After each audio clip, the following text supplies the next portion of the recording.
Live from the Kill Discord studio, KILLDiscord.com. I'm your host, Dave Sarah.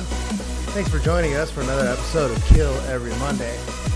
Yonder Wizard couldn't be here to do the intro, so I tried my best here. So, of course, joining us today, the great and powerful British John, baby.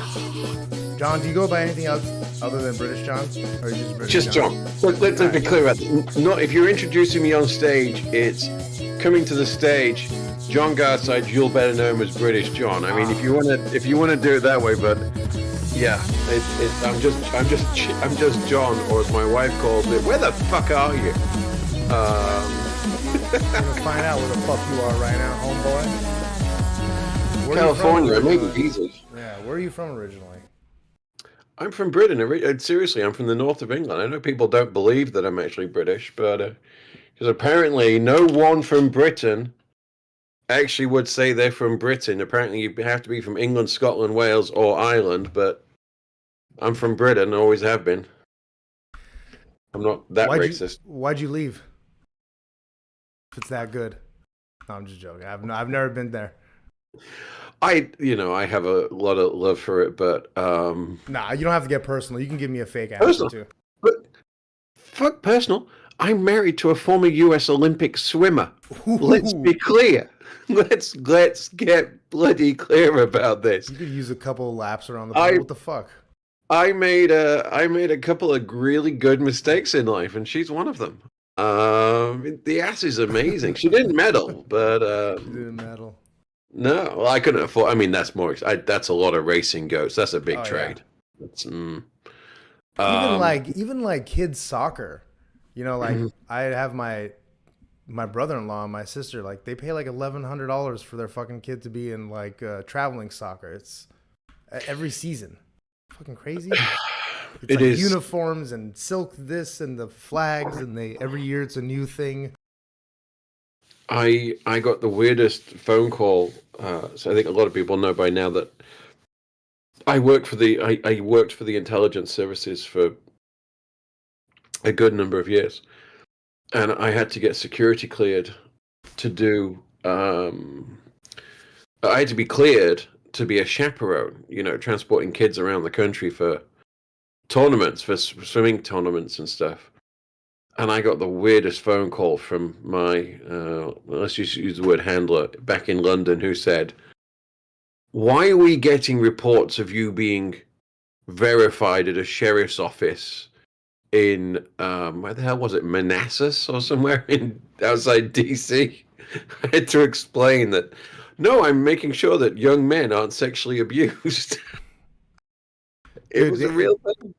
This podcast is going to turn very different very soon because I'm like the biggest conspiracy theorist nut and tinfoil hat wearer. So the fact that you said that you first of all, you said the word handler, which already is beep, beep, beep, beep, beep, beep, well, beep, so beep. if you are, without getting too much into it, if you have a certain security rating, right? If like your name, like Q level rating. I'm not that. I'm. You can Google it. I'm NATO DV cleared, or I was, not anymore. Cool. But I was. So that's what I was. And but if like a credit, it's like a credit check. If a credit check is done on you by another agency, federal, state, whatever, then they will call you up and say what's going on. Just as a. There's nothing special about it. It was just the weirdness that normally it comes from 3-letter agencies. On this occasion, it was a sheriff's office in wherever the hell Manassas is. Is that Maryland? I'm not sure. Anyway, it was, it was one of those weirder phone calls I've got. So you're living in Austin now. How long have you been there? Not Austin. I live in San Jose, California. Oh shit. Okay. So you go to Austin how often? Been to for Kill Tony twice. Like it? In total, the Vulcan's like a second home. Sick. It's special. Is the San Antonio scene? I hear San Antonio is a more upper class. Is the comedy scene okay there? There's a couple places in there. Isn't there Hyenas? So, first of all, or San Jose, he? California, different state. That's Oh, you where I am. said San I Jose. even put the There's even a California thing I'm above my head. retarded. Okay, I'm retarded. I'm Now, sorry. You I said am. San Jose. I live in California also. I live in Los Angeles. Well, then we could look. You're from Southern California. We apply an intellectual discount. You're fine. Bill Hicks was right. Arizona Bay, baby. Let's get this thing You're done. from Bring the San big Jose. one. You're not from the Bay. You're from where they put all the black people in Oakland and all the Mexican people in San Jose. You're not where No, the no, no, white no, no. people, rich white South, people south. are. We don't have the but we have the Mexicans. We Yes, I have the know. You have black Mexicans. people So, too. Not you're black. Okay, I've been to that airport a few times, or the one that's to go to Mountain View, of course. But yeah, like everyone else. Yeah, no, it's although I do know the set I have been through San Antonio a good number of times, yeah, interestingly. I don't So know it's like, why yeah, I'm I'm I'm retarded, and I'm trying to project my retardedness onto you, actually. So I got to stop doing that. just reflect if you're fine. All right, so San Jose. That's cool.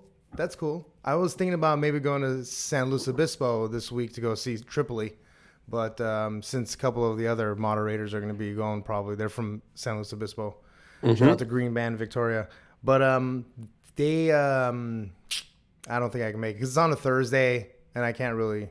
I got to work Friday morning, but next week I'm working from home all next week, so I'm going to be not doing any work. Let me tell you. I've been working from home since this whole stupid thing. This is the corner of my daughter's bedroom. So if you are a man, this is the only time you see it and to live. Let me smell that frame. Mm. Easy, Okay. Anyway, easy. Bob Saget was talking about. I don't even want to bring this up right now. Let's do a palate cleanser real quick, and then I'll tell you the joke, which is how are you enjoying? So how long have you been doing stand up? I came back to it 5 years ago. Um, I had a break. So I didn't do stand up like you and I would think of stand up. Back in the UK, I was an MC, after dinner speaker, and Okay, I would that's fun. do call it roast light at Sportsman's Dinner. Not everybody is David Beckham, and so lesser players have a testimonial year, their retirement year, and I would you'd have a sort of $1,000 a plate dinner at the Dorchester or wherever, and you'd have various esteemed members of the club, old boys that were internationals and stuff. It's all about raising money, and this is their 401k. And I would speak at these things. I got a reputation for being a little bit over prepared with a few barbs, and it started there. And then about 5 years ago, somebody made a suggestion. Used to do a lot of sales training. They said, "Tell you what, how about?" And this is interesting. You could do sales training in the morning, and then you could go to a comedy club at night and do all the jokes you do. and yeah, yeah, 5 years ago, Rooster T. Feathers, and it's been fun. So what's the deal now? What are you doing? Because I know personally, for me, I mean, I know how California is. First of all, I know it's not as bad maybe in San Jose. I don't know what the mask situation is over there. Are people still wearing masks everywhere in San Jose? Okay. All right. Well, here in Los Angeles, it's kind of like in the outskirts of Hollywood and downtown. It's sort of subsided. Like I don't Mhm. really wear a mask like when I go to Vaughn's or Walmart or anything anymore. Or like, Yeah, or we're so. not that way. We were well, and first of all, so I'm a data science person. I look at the numbers. I have a 5-year-old. She does have her vaccines, and I've been to war zones. I've done what I've done in some pretty interesting places. So I look at it this way: there's a mandate to wear a mask. I wear one anyway, and I do it for the simple reason: it's not about freedom. It's about freedom of choice, and my choice is I'm done. If all the stupid fuckers want to kill themselves, I'm no longer getting in the way of that. It's I'm tired of it, and it costs nothing, and it literally it means nothing. Now in the clubs, so I like to say my home club is the Alameda Comedy Club, run by Patrick Ford. Um, Patrick closed down at the weekend because of Omicron. He has reopened, but outdoor only. In fact, he's doing an open mic on Thursday night. And he needs cash flow because, he can't think. And I will say right now that Patrick has done, just find the Instagram for Alameda Comedy Club. Their outdoor shows in the spring were absolutely fantastic. He creates such an amazing atmosphere. I did hear he was out buying propane today to refill all his outdoor heaters, but it is what it is. It's the world we live in, and comedians have always had to adapt to changing politics, changing times. This is just one of the things to adapt to. Can I tell you what the Bob Saget joke was now? I want to hear the Bob Saget joke because he held his baby for the first time, and I can't remember which other comedians were with him, but he said, "All right, $1 each to finger her." Jeez. And Bob Saget told that on Opie and Anthony, and I just listened to it today, so I mean, you can't really get mad. And he apologized. And then I guess years later, like when she was 18 going to college, somebody dug that up somewhere, like in an article, and roasted her or grilled her about it. And she's like, "What the fuck?" And then I guess they had to have a talk about it. Like he had to be like, "Look, it was a joke, yada yada, blah blah blah." And obviously, I didn't. So anyway, but really more of my question was like, are you even doing really like stand up right now, or are you practicing or going? Yeah. I'm lazy. I'm fucking. It's really hard for me to get up and go to some of these mics, mainly because I feel like I'm better than them. But that's here nor there. So first of all, I have my community. Hat tip to Pete Munoz at Woodham's. So normally on a Monday night, I would go to Woodham's, a dive bar in Sunnyvale, and do a couple of minutes. And I've done it long enough and well enough that Pete gives me a pass to not hang around too much. But there's also a mentorship side to this as well, which is checking in on the younger comics as well, and that's just being an old bastard. How old are you? I'm in my mid-40s now. Okay. Oh yeah, I'm 30. I'm gonna be 36 in a couple weeks here. Oh, that's not even an age. Jesus, I can't remember. I think dude, I'm young. I got a lot of time ahead of me, dude. I know. I was only peeing maybe 4 times a day back then. Those were good days. Now if I drink an espresso, I have to piss a whole cappuccino. But the taking your intestines with it. I do love my coffee. I have a road trip to Vegas coming up, and whatever it is that I'm going in for, there's nothing on the sporting calendar, but clearly COVID's just turned it upside down, and all of a sudden Southwest wants $300 each way, and I'm just like, nah, to Austin? That's a road trip. 160. No, from San Jose to Vegas, an hour's flight. It's crazy. Yikes. So I'll take the car, but yikes, that's expensive. It is what it is. I'll be glad of the time alone. No, I do a couple of open mics every 2 weeks. Cool. I got family commitments I have to work around, and I tend to try and right now I'm focusing on quality, not quantity. So this week's kind of weird. I'll do the open mic at the Improv Wednesday, and then hopefully I'll do the Alameda one on Thursday, but I'm just doing that to support Patrick's club and also because his wife makes amazing food, and I like amazing food. Yeah, speaking of the Improv, I'm happy because they finally started doing the open mics back again at the Improv. Yeah, the Improv was one of Williams. In Hollywood over here, but and the one in Brea, I think. I don't know actually in Brea or not. But anyway, it's like now the Comedy Store, for the most part, they don't really do open mics now anymore. They used to do it every Sunday, and then also they had Monday. On the Monday, that's gone. Sunday and Monday, gone. Now they just do Tuesday, Wednesday, Thursday. They're not even open on Mondays anymore. So I don't remember if they're open on Tuesdays anymore either. But like pretty much Wednesday, Thursday, Friday, Saturday. and I think they're closed Sunday, Monday, Tuesday. I think is the schedule.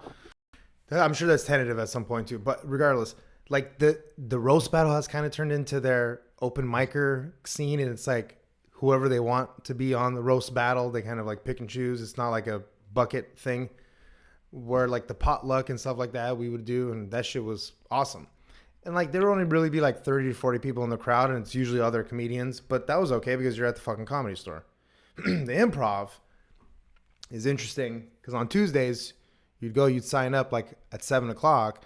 You may not get on until 10, but there's a chance for you to be up in front of 300 people. You know, there's potential for that to happen, and for somebody random to see you and you do good. Because really, kind of the game is for an open micer, right? Is like to try and get good enough to where a decent road comic sees you and then says, "All right, I'm going to take you on the road with me." And like they're within their budget, you're within their budget. Because once you get too big, you become too expensive, and when you're too small, you know, or you're not good enough. I mean, I guess really too small is a relative term, but when you're not good enough, then like you know you're not adding anything to the show, so you know you just get recycled into the bin. And then if you ever, so like yeah, so like that's like the dream. It's like to fucking you know somebody to see you and then take you on the road with you, pay you $800 for the weekend, $900, and then you know hopefully you build your own audience and Yeah, well, it starts with that. Look, so here's the conversation I had, and I'm absolutely horrible with names. Let me be clear about this. I'm absolutely horrible with names. Um, so I've been blessed. You know, every up and coming comic needs a mentor. They really do. And your mentor needs to be a headliner. Your mentor cannot be your weed dealer. Um, your mentor needs to be somebody who's making moves because you need to travel in that wake. Now, I've been blessed. My it's a good mentor way of is. putting it. Instead of riding the coattails is the way I use it. Mhm. But riding the wake is a more elegant way of putting it. Well, I mean it as well because you know. So my headliner is a guy called Kabir Singh. You've seen him on America's Got Talent. He was through to the semifinals last season.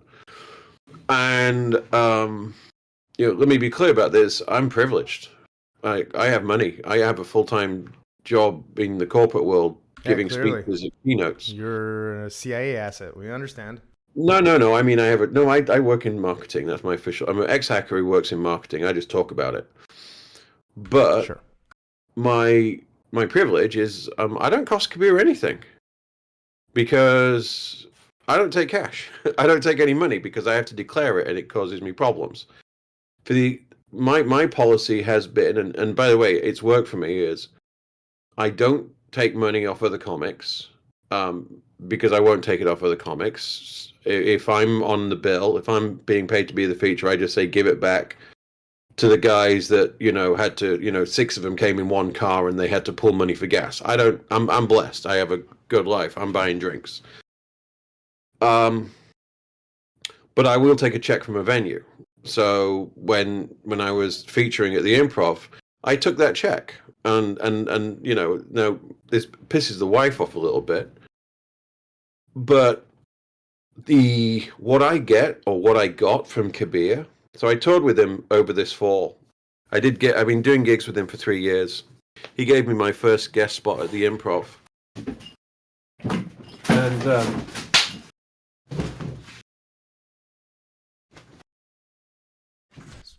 Pesty cats, huh?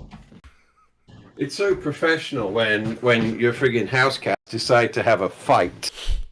Um, I like to say that was the wife just warming up. She says, you know, Quit pawing safe at me. word optional. Uh, I got you a dog. no, I've been blessed, but Kabir gave me more importantly, he gave me the time and space, and occasionally I listened to my sets. And I sure as hell listened to every one of his and every other comic that went up. You know, every time you're at a club, you should be going to class and listening to it. And you know, you should come up with other tags for other comics' work. Not because you should share them with them, but because it'll make you a better comic. I And then And then I've been putting together quality sets, showcase. I've got an hour. I'm going to record a short special in May, just a 30-minute. I was inspired by Brody's short special to do the same. And I'm going to use it to retire my Make America Great and my COVID material. That's the plan. It's too raw. It's too raunchy for dry bar, so I'm going to just record it and dump it. But I lost my thread. It's you got to go to class every time and support and support your headliner. That means, by the way, if you're supporting the headliner, that means you help him sell the merch, not just your own. You're the one that says, "Hey, where's the merch?" You set up the table, and God damn it, he's never been pissed off with me when I said, the privilege is I get to play at the clubs I wouldn't get an invite to. Like, I'm not picking a fight today, but the booker from the clubs I want to play at isn't calling me. Yo, But when the headliner says, I'm going to give this guy 15 minutes, or this guy's going to open for me, no one argues. So I get to play some pretty amazing venues on that basis. yeah. It's a privilege, and I abuse it, but then I don't get to do my open mic material, on their open mic nights. No, I got to go to Wise Guys in Salt Lake in front of the Terry who produces Dry Bar and drop a full 15-minute showcase set. That's a privilege. But you've got to go where you need to go, when you need to go. You've got to suck it up, take it in the ass. You got to do a lot of dive bars, but when that moment happens, you got to have the material. That's the important bit. Yeah, dude, running the merch table was definitely something that I was doing for Sam in San Diego. Mm-hmm. And just, dude, when you got some hot merch, man, that's some nice little extra side cash right there, baby. Well, not just that, but like I do the photos. If someone wants a photo with yeah. Kabir, hey, don't do a selfie. I'll take the picture. That also means we can get them through quicker, so we can sell more merch, get the photos, get the Instagram hits. The best is you gotta be nice. So this is the best too that happens with Sam is that like he'll get drunk fucking people because he's sober now. He'll get drunk people like talking to him about conspiracies, and then it'll be right up in their face, and then he'll kind of like be trying to like walk away. So you got to like step in there and start and like take over the conversation and be nice to the person. You can tell they're engaging with you, but they really want to be like talking to Sam, but Sam is like doesn't want to be. So you got to be the buffer. You got to be the buffer for some of the headliners, dude. You got to play the fucking cards right, or else what are you good for? But that's the other thing. There's another headliner I support, and I'm basically his sober companion. It's. There's two of us that travel with him, and it is our job to make sure that he only has one, maybe two drinks before he goes up. We've got to keep him away from the bong before he goes up. And then we make sure that. That's my problem: the drinking and going up. Drinking's fine. I always do. I always have a gin and tonic. There is always something in that glass. Well, I mean. Being drunk and going on stage. Oh no, I can't do it. Yeah, I can't. That's my issue too. It's like I at some point when I'm first I've been an open micer for like 7 years. So when I first started doing this, I was going out. It was like my going out time was to go drink and do open mics. I get that. And like that was they were plentiful all over Los Angeles. You could hit up one every night, almost every hour. If you drive to Hollywood, you could find them. So you are spoiled. Well, yeah. Well, that doesn't exist anymore now. So, and but there was a point where I had to like make a serious, a conscious decision. Like, okay, like I'm going to stop drinking and going on stage. If I want to drink afterwards, I'll drink afterwards. But I don't want to be drunk when I'm on stage anymore because it's my I'm not doing the thing that I want when I go out. I'm Yeah. missing opportunities every single time. So No, and I don't. It's. Can I just say, because I got some of the nicest comments when I was when I went on Kill Tony that first time, was that 531? Some of the nicest comments in the comment section on YouTube, which is a horrible place to look. If you get on Kill Tony, for God's sake, do not look in the comments afterwards. It will destroy any ego you've got. I gotta look at the comments, baby. But the nicest comments came from people who went to the Hollywood Improv. No, the Hollywood. Oh, I forgot his name now. The Hollywood comedy. Yeah, Hollywood comedy. The one way that The THC. where you pay to perform. Yeah. Open mic. I had gone there. It was the only time I've done one of those sort of paid for ones. I had to go to a conference, speak at an event in LA on a Monday night. This was the Monday before I went there, and I really wanted to work these minutes a bit more time, and so I got an Uber over there, and I was fully dressed. The way you see me on stage is also the same outfit I wear to give speeches at security conferences. I am not a dynamic dresser. And I was wearing the full getup, waistcoat, tie, suit jacket, brogues. And I did the set, and everyone was like, "You're going to Austin? Yeah, I'm going to Austin." And there's 3 of them put comments in the thing, and they're like, "Oh my God, we saw this guy. He was so cool." I was so nice. It was such a really nice. I've not had the privilege of doing much open mic stuff in LA. I've always been lucky to get booked on shows, but what a fantastic community. It's there's a lot of that pay for time thing over here. There's a lot of it. I mean, everything is $5 for 5 minutes, $7 for 10 minutes, or $5 for 5 minutes and you get a free beer or whatever they do, or you buy a beer, you get time. So there's a lot of them. There was Bert's back room that turned to Vicky's apartment or whatever the fuck. And then there was this place called the Dojo, which was Sam Tripoli's place also, that now he's opened the Dojo of Comedy. He's opened one in New Jersey. So like the place that it was at now, that Sycamore Tavern place, so like these places pop up and close down all the time. But the staples are like the Fourth Wall one, the Ha Ha Cafe. Now the big one is the Comedy Chateau, is the big open mic spot. That's where everybody migrated to, pretty much. All the potluckers, they all migrated to the Comedy Chateau, and that's a cool place. There in the Ha Ha, it's pretty. I don't want to say easy. I mean, but it's pretty accessible if you want to do like a bringer show.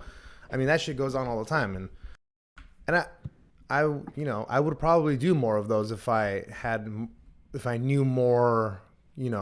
If I knew more comics that would want to do that, but I don't know too many like being a promoter in that thing. Like it's a rough gig.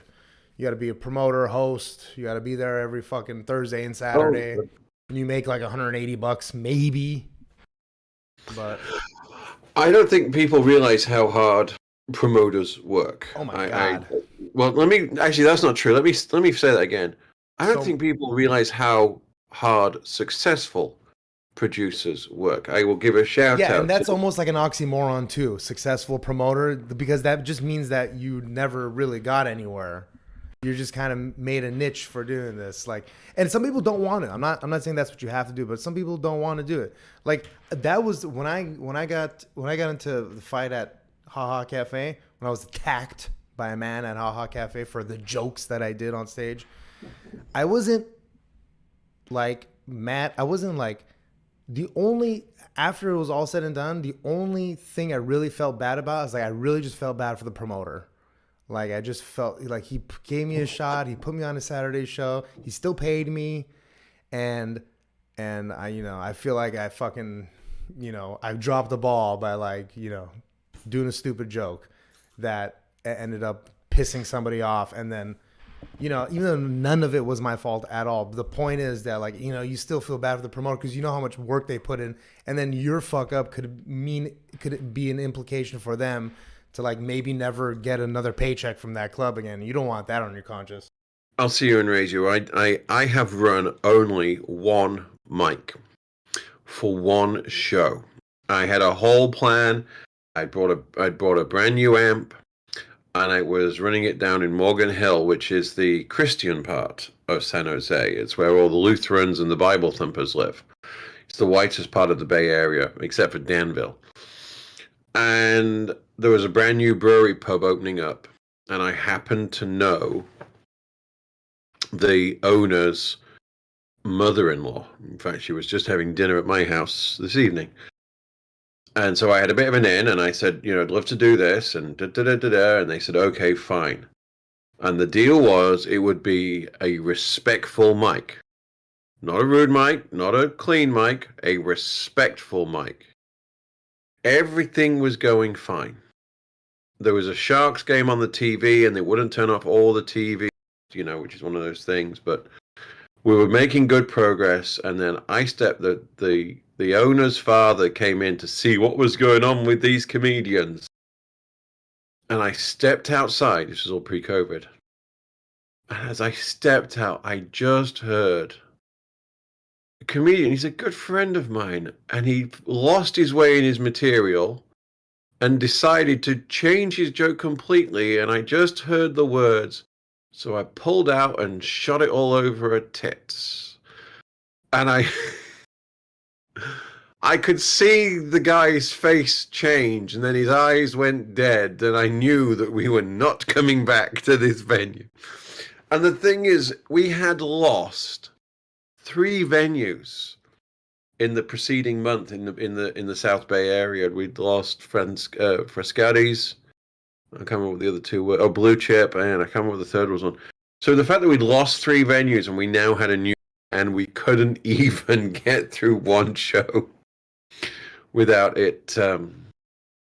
Yeah, I heard good things about the Chateau when I stopped in at the store when I was in Pasadena a couple of weeks ago, and everyone was saying everything's at the Chateau. Nathan, the open mic scene is at the Chateau. Yeah. It's not, and like big comedians will drop in and do sets there.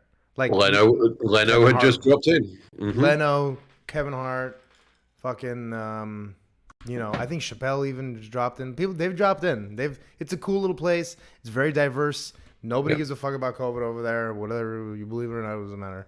But the point is that like they are, they're just it's literally the only place that it's accepting open micers right now. We've been shunned because it's like it's not really a lucrative business. Like you'd be surprised at how many open micers don't really go out and drink like I do. Like I go out and drink. Like it's a thing for me. But these people are serious about these open mics. You know what? I'm gonna call it out right now because I find this hilarious because there are a few. I gotta bring this up. I want to make sure I get this absolutely right. So on the sign-up page for the Alameda Comedy Club, Mike, you have to sign up. There's a draw done, and he publishes the thing, and it actually says, so you put down how many guests you'll be bringing. I think you get 5 minutes. How many guests are you going to bring? Your vaccination status, because this is really important in that area, and St. Patrick and da-da-da. And then it says food and drink. Your options to tick are, I can't wait to try your delicious bar and food menu. I'm always good for a beer, and I'll just have a glass of water, thank you.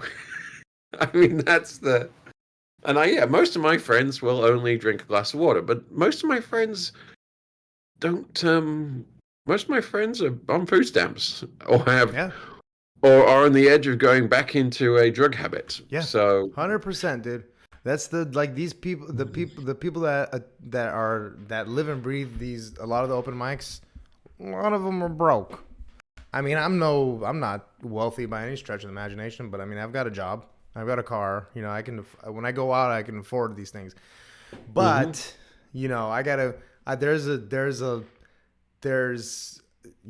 I need to, if I'm going to do mics, I'm going to do it, and then afterwards I have some drinks. But if I'm going out to have fun, it never does. I never do both well. I never have fun and do good on the mic. It's either, you see, you're lucky. You have the choice. I'm a dad. I'm a husband and a dad. Single. So if I'm going out, like I've got I've got 5 jokes right now that I'm working, and I'm going out to do them. There's no two ways. I went up to see Kabir up at Kirby's the other day, and I was not performing. I was just taking care of business, making sure that my headliner was happy, seeing what else he had going on, yada. And they didn't want to have to do. They had 15 minutes to fill, and he said, "You want to drop 7 minutes?" Absolutely. And that's so that was a white guy doing a menthol cigarette. It's hilarious. It doesn't look right, and I love it. But is it racist? Not so much. Kind of just weird. But but you got to take those opportunities.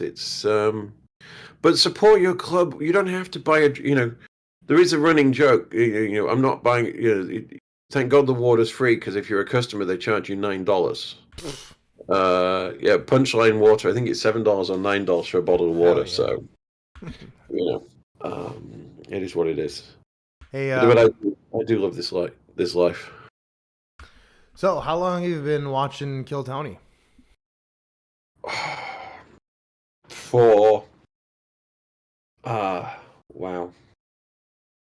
For more than I became aware of it. So I've been watching it for at least 5 years, I guess. I used to come down. There's a LA comedian. He was one of ours, a guy called Matt Curry. And a number of us would come down from the Bay Area down to LA to sign up for the potluck. And of course, we'd sign up for Kill Tony. And it just became... But it was one of these horrible things, because we were there, we didn't watch it. And then I don't watch much TV, and so I just have that on the background. And yeah, I kind of fell into that weird metaverse at some point. But yeah, about 5 years or so. Yeah, and then I went to see it when it came. I went to a couple in the store, never got up. I put my name down, but never got pulled. And then I went to see him when they went on the road and they did Kill Tony Mania at Cobb's. Yeah, they did the 4 baby. shows. I can't wait for the next Kill Tony Mania. I've been to one, but I missed the really good one. The first one was good, really good, but there was a few of them after that that were fucking amazing. I think there's 5 total shows, maybe 3. I don't remember now. No, there was the weekend I was there. There was 4. So what would have been? Was that 2019? No, because it was in the fall. It was like 2017 probably. I think I remember going in 2017. Was that at the Punchline or at Cobb's? Cobb's. Okay. The first year was at Cobb's. The first time I went was at Cobb's. It may not have been the first year of Kill Tony Mania. Right, I know they did it. Sorry, I got to stand up for a second. That's okay. I know I know they did. When you're fat and you're sitting on a bar stool this long, you got to take the belt off. It's gonna, that's. Yes, sir. If I'm driving for more than 20 minutes, that belt is coming off before I get in the car. I got to get rid of this before I go back to Austin. They did Punchline. I know that because John Gabb, a friend of mine, John Gabb, was on it, and he absolutely killed. And then they brought him on as a special treat, whatever you want to call it, a year later at the Punch, and I can't remember who. David Lucas went after him for being fat, for looking like a House of Thrones character. I'm glad John, you brought... Go on. No. I was gonna say, I'm glad you brought up David Lucas. Do you follow the Reddit at all? Yes. Doesn't it feel like there's like a lot of unwarranted hate for David Lucas out there? I don't know what it is. I mean, I don't get. There's this whole, I don't want to get into it, but like, there's like the whole, people are like, whatever. No, let's fucking get into it. The whole thing about him stealing from memes. Yeah. I got news for you. I mean, Whoever thinks that it's not stealing from memes, it's called borrowing from life. And I heard nobody a talks thing. about Hans. I mean, the Reddit pull it up. I mean, Reddit got mad at Hans too, but Reddit seems to love Hans now. You know, they seem to get mad at him about the Bobby Lee joke, but other than that, it seems like he's been fine. I don't get His this. YouTube has been blowing up. Let me tell you, that's fucking. He's going to start making money real soon. I don't understand how. Look, first of all, and one of the things I got to be careful. I don't want to talk And about look, something. we're not talking shit. We love these guys. These guys, we know them. They interact with us No, in no, I chat. We don't. know. No, I don't. Okay, I fine. love the ones that love comedy. Okay, that's fine. But the weird thing is there is a You can say significant whatever you number. want. Oh, I try holding me back. Freedom of speech. We fucking started the language. The vaccine's a hoax. When Okay, yours was when the people in the YouTube comments versus the people in the Discord. I mean, seriously, it is like the people in the gated community versus the trailer park. I will say that there is. there's much Um, less of us. yeah. And some might say we're the more hardcore fans because the reason the Discord channel is around is because we were all thirsty for conversation during live Kill Tony because they had cut the comments out. They had removed the live comments for a year almost, maybe more. And then they brought it back, but because there was like this whole demonetization thing going on, they like removed all the comments. So we were pissed. We wanted a place to like gather. So that's where that came from. But then there's like 15,000 people on the Reddit. Yeah. And you would be surprised at who reads the Reddit. Boys and girls. Found that one out. Shit libs. Yeah, I'm leaving that one. But it is a interesting bunch of people. The hatred, and it is hatred for David Lucas. It comes from people who don't have any imagination. I've got news for you. Everything I've ever written came from somewhere. It might come from my head, but I've never created anything truly original. I mean, I'm not the first person to suggest that that's a friction burn on his head. He got that when his brother gave me a blowjob while I was fucking his mother. Yeah, that's right. It's a womb joke. You know, that I'm not the first person to come up with something as disgusting as that. Just the context and the accent is different. I honestly don't get it. And I don't get the people that went after Hans. Because if you've ever seen him, I've had the privilege of actually meeting the guy. I'm actually trying to book him to come over to the Bay Area with William. We should hear about that in the next couple of days. Actually trying to put him into the Improv, the San Jose Improv here, as co-headliners. But these people don't have the imagination, I'm afraid, they don't know what creative process is. It's you take that stuff and you use it in a roast. He's not stealing jokes. He's reusing premises. There's a brilliant, and I'll tell you how good he is. By way of a weird way, I have a load of material I use for hecklers, which I don't use in my act. My act is all about being a little bit on the edge with accent. I can get away with the shit I say because of the accent I use. And by the way, I'm not using it right now. If you sound American, I do, because I'm not on stage right now dialing it up to 11 like I do. Okay, this is how I sound in real life. Hamburger. I've lived here for a long, long time. And my wife actually likes it when I come back. She's like, "Oh yeah, you can go back and sound like someone I want to fuck." I'm like, "All right, fair enough." But she would never use that language. Someone said the other day, "Well, no, let me get this." I was sweating like a blind lesbian in a fish market. Blind lesbian in a fish market? I think that's hilarious. It's wrong, it's rude, it's offensive. But If you're lesbian. that is such a perfect small number of words for maximum impact. and that is perfect. I'm going to throw that at a heckler at some point. I'm not going to use it as a joke. But if I find myself with a heckler who's a little overweight, Smelly vagina. I am going to reach into there and I'm going to say, "What's wrong with you? Sweating like a blind lesbian in a fish market." And the blind lesbian is sweating because she thinks she smells a bunch of pussy around, right? I believe that is the premise of the joke. Okay. See, like this whole thing with the meme thing, and even roast comics, right?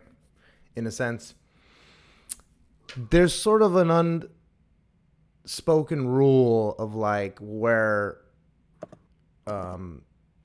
street jokes are kind of their fair game, right? Street jokes are street jokes. They're not anybody's. They're up for community the taking. property. It's community property. There you go. It's out of the allotted time that is taken for whatever the copyright. So no one's going to Carlos Mencia on this shit. Yeah. I think the Hans one's a little more egregious in some sense. Hans actually, I don't think people realize this. So Hans actually does. But who knows? Maybe Bobby Lee we'll do 3 or 4 open. But Bobby Lee's been doing the same material for 10 years, so we shouldn't be. Hey, I'm just fucking around. Oh no, it's true. I've been supporting Kabir for what, 4 years now. He's only written 3 new jokes in that whole time, but the man delivers. The man delivers. He delivers an audience, and he delivers the material. And then he leaves, and it's that's what people want. But yeah, I know. The community, the roast thing is fine. Any because it's all about it's about the context. But no, Hans. Sorry, that's what I was saying. Hans actually does 3 or 4. We'll do 3 or 4 mics, Tuesday, Wednesday, Thursday, as well as do Secret Show, Rogan's show, and the Cellar, Creek and Cellar. And then he'll go to a club and feature or headline over the weekend. Yeah, no, look, I'm not that 1 minute he does on Monday. Yeah. He has spent an hour and a half writing it and working it and delivering it in front of multiple audiences. He uses it as a showcase. The man's a damn professional. Yeah, no. And he's blowing up too, and I wish him nothing but success. Yep. All right. What about what's your opinion on the Big Red Machine? William I love it. Montgomery. I see what the Reddit people say, and here's what the Reddit people most of the Reddit people love him. But there's some haters. But there's it's like David Lucas is like, it's the bandwagon thing is to hate on him. The bandwagon thing is to like love on William. And so there's like this weird dichotomy within the community, which is, the lovers and the haters hate and love against each other. And it's not one likes William and one likes thing. It's just that they have a visceral reaction against one or the other. It's like all 3 of them have this very specific, and the same thing happened with Michael Lehrer too. Like Michael Lehrer was like, I think a lot of people, when Michael Lehrer first came on the scene, they thought that it was like a Beetlejuice kind of thing with Howard Stern, where like we were making fun of him, not laughing with him. That's not the case at all. No. That's a little bit of the case with the stuttering guy. I forget his name. No, even but, Nathan, if you watch, Jared Nathan. I was talking to him the other day because he is heading back to Austin in February. We're trying to get him to swing through the Bay Area on the way out there. We just couldn't make it work. That Beneke guy is really good too. I just said to Nathan, I said, "You're so lucky because you can make 15 seconds of material." It's like Kevin Brennan's producer. He takes a fucking 3-minute clip of Kevin Brennan and fucking Chad Zumach talking to each other, complaining about something, and they take the producer, and the producer takes clips from every other show talking about it and turns a 3-minute clip into a 35-minute clip. Like, it's the same shit, except you're putting stutters in the middle. Jared is awesome, but I don't think people realize that the premise. Jared's writing fantastic material, and Tony is a material snob. I don't think enough people have actually watched Tony perform. I mean, I don't think people realize he headlines shows. Because I think there's one. Coincidentally, he's also a snob. Just so. Oh, he is. No. Actually, Tony is actually one of the guys that you expect to be fucking really mean to you in person, and he's the complete opposite. He's absolute. He is so. He cares. I mean, he doesn't care enough about himself. I'll be honest with you. I tell you that the energy he has created at the Vulcan is how I imagined the Comedy Store was the day Belushi died. I'm not joking. The energy in that place is. I love the Comedy Store. Every time I pass through LA, you look at my Instagram. Every time I pass through LA, really sad what's happened. It's my favorite place on the planet. It's the only place I would ever go out to, and it's a sham. It's a shell of itself. It's woke garbage. Not even good woke. The bad woke. There's some good woke. There's a lot of bad woke, and there's poor management, in my opinion. And I love Don Barris and I love Corky, but the comedians that they're gonna throw up there on a weekly basis are great. They're amazing, but they also have a lot of boo-boo. And for a paying customer, that's not. It's not there yet. You and I both have. Look, I have a running joke here, which is, I don't get on with one of the big bookers around here. We're not friendly to one another. I'm saying that as a fan, not a comedian, because I would love to be up there. Yeah, but I can't. I'm not willing to play the game. I'm not willing to. I've got other commitments and other priorities. And for me, quality time doesn't mean watching the same frigging people go up every week. That's what it is too. It's the same fucking people every week. It's like the same. Yeah, and I don't 15 do clips. People. Yeah, and I can't be bothered with other people's clips. And the whole hangout thing is what the thing that I loved about it is you go hang out there. You can't do that now. 100%. That's the only fun part about it. I miss the patio. I miss hanging out outside the Punchline on a Sunday night with Dave and everybody else. I miss that. But I don't miss the bullshit. 100 people turning up for 6 spots. Just no, I don't miss it. And it is. I don't have the time or the patience. So here, this is the story I was trying to tell you. Kabir set me up. I did a corporate thing down in LA, and he set me up with a gig, with a spot at the Ice House. And great club. It was I can't remember what day it was. I think it was a Saturday night, and there was all sorts of issues going on. And he'd pulled a favor. It was a favor, and I think it was Ken Choi who was going to be headline. It was going to go out and and do like half an hour or something, quite late. Anyway, 3 other comedians got stuck in traffic. And so I went from having 5 minutes to, can you do 20? And I'm like, yeah. I did my thing and it all went well. And then the lady who was the booker, whose name I'm horrible with names, she gave me the talk. And she told me, she was quite clear. That was great, nice set. It needs 30% less words. Thank you. And no, I'm not going to book you. 30% less weight. 30% less words. Oh, okay. Same thing, but yeah, 30% less words. Too much filler. And no, I can't book you because you don't have an audience. You've got to come from somewhere. For you to perform here and not be from here, you have to come from somewhere. And then she said, because I don't believe for 1 second Kabir's recommending a British guy from Britain. he's recommending a British guy who lives near him because you sure as hell haven't been British for a long time. And she was right.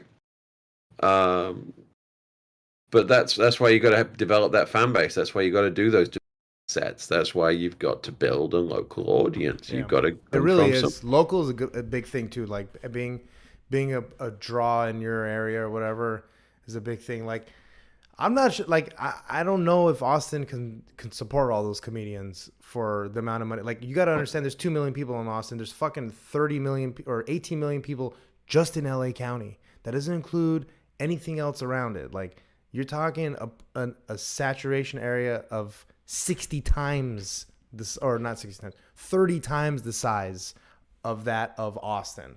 And that's just a lot more dollars, a lot more eyeballs, a lot more movers and shakers. I hope that it works out because LA is garbage right now, and like there's unless you're established already, it's impossible to get on. And now what you got to do is basically you got to build your internet presence before you can even step foot in some of these places before they even think about letting you on. But Yeah, it's so like, go to Instagram right now and search for Big Brit John, Jon, yeah, no give H. us your socials right now because we're gonna wrap it up. But go ahead and give us your socials and any of your plugs or anything too. I really appreciate Um, you coming on too, and hey, maybe we'll come on next week again, and we'll have some more people on. absolutely. I have been such a fan to I've been such a fan of the of Kill Tony for so long, Thank you. and I really let me answer the question you didn't ask, which has been asked. Like, did I get bucket pulls? Yeah, I got bucket pulls. I got really lucky twice. It Yeah. wasn't prearranged. Yes, I did take gifts, even though I didn't know if I would get it. But I was playing a numbers game. There are slightly fewer people in Austin than there were in LA. And also, when I went, it was getting to winter and it's cold. And no, standing outside in LA in December Yeah, compared isn't to that us, yeah, cold. no, it's not. I can tell you right now, at the end of November, standing outside in Austin was fucking freezing. Um, absolutely freezing. Yeah, I mean, I went 22 months in a row without getting called, and so I was going, at least once a month, sometimes twice, 3 times,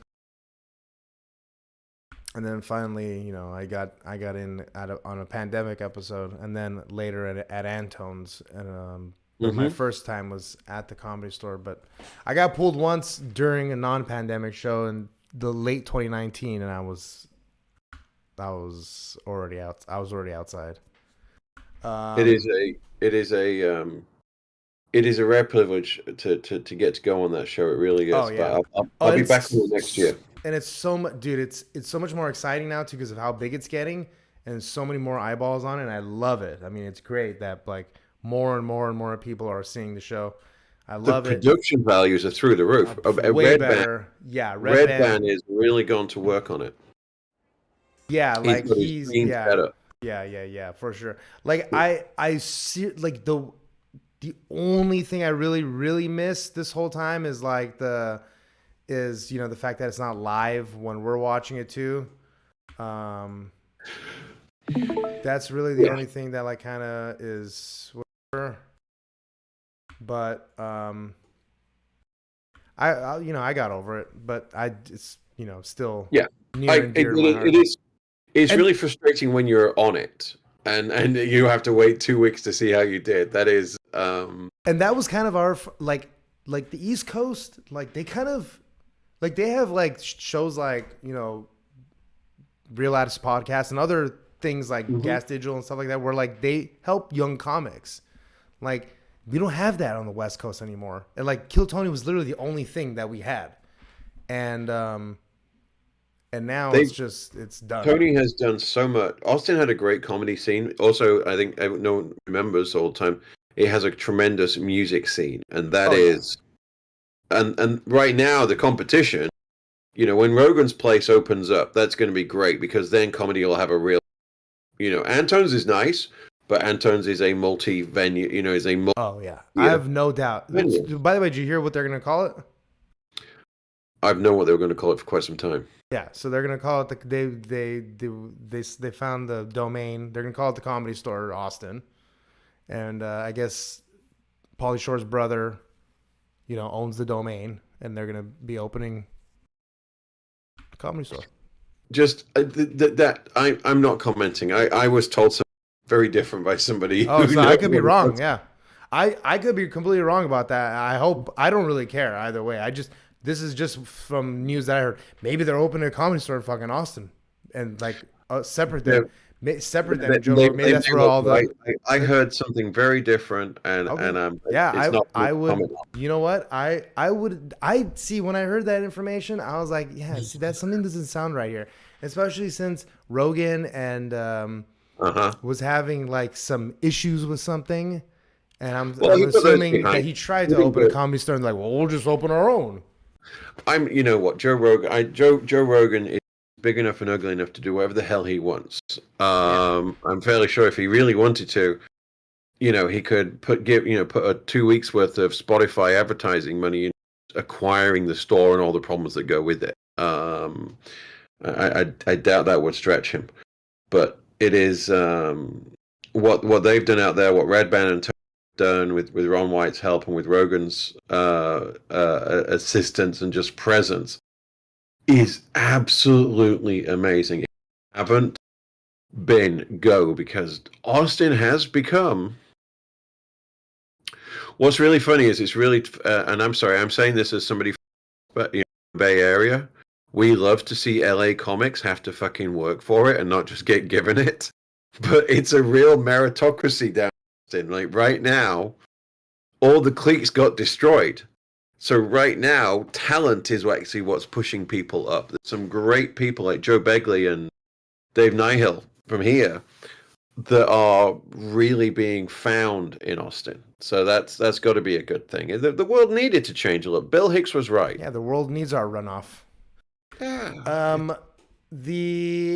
John, give us your socials, baby. Big Great Brit episode. John, Big Brit BRIT John. You'll find there's links to everything at BritishJohn.com, and I will be. The next thing I'm doing is on February the 9th. Public thing I'm doing is February the 9th in Oakland. I'm doing a weird thing. I'm actually going to be headlining, and at the end of the show, I will be demonstrating some of my security skills. It's a weird talent show thing, and I'm going to do a live social engineering hack. Wow. So that's going to be fun to watch. And then keep an eye on my Instagram, because I am going to be in a week's time, but I'm keeping it. It'll be announced near the time, and hopefully it should be interesting. Awesome, man. Thanks again. Maybe next week you can join us again. I'll be here. I'd love to. Thank you. It's great to be a fan. It's great to be part of it. It's a privilege. Right, you're awesome. Of course, you know where to find me. Dave Exhale on Twitter, djanden.net. Always. Go to youtube.com/Dave Serra. Hey, also, I got another podcast. It's called The Rabbit Hole. We got banned off of everything. Go to a.rabbit.hole, go to rabbithole.show, and go to therabbitholeshow.com. Thank you very much.